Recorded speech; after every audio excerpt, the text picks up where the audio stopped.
আসসালামু আলাইকুম। আমরা কিভাবে ব্রুডিং করি সেটাই আজকে আপনাদের সাথে শেয়ার করব। তো আমাদের ইনকিউবেটর থেকে বাচ্চা ফুটে বের হওয়া শুরু হয়েছে।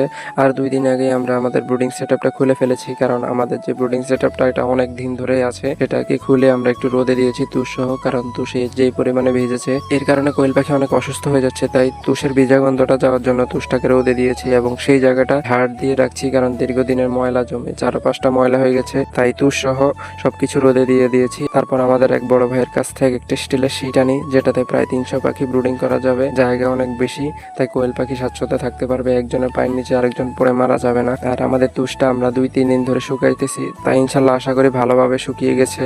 তো আমরা এরপরে তুষটা এনে আর আমরা আমাদের কোয়েল পাখির সুবিধার্থে তাদের পায়ের নিচে 3-4টা খবরের কাগজ কিংবা অন্যান্য পেপার দিয়ে থাকি, যাতে তারা স্বাচ্ছন্দ্যে হাঁটাচলা করতে পারে। আর আমরা আমাদের কোয়েল পাখিকে ওষুধ হিসেবে দেই হচ্ছে লাইসোবিট প্রথম 2 দিন, এবং থায়াবিন এবং বিটা-3, এবং ঠান্ডার জন্য ডিকফ। আপনারা এগুলো ব্যবহার করতে পারেন। আলহামদুলিল্লাহ আমি এগুলো ব্যবহার করে ভালো ফল পেয়েছি। ইনশাল্লাহ আপনাদের কোয়েল পাখি মারা যাবে না। 2-3টা ছাড়া আমার 100 পিস পাখির ভিতরে ইনশাল্লাহ 95 পিসে টিকে। আপনারা দোয়া করবেন সবাই আমাদের জন্য।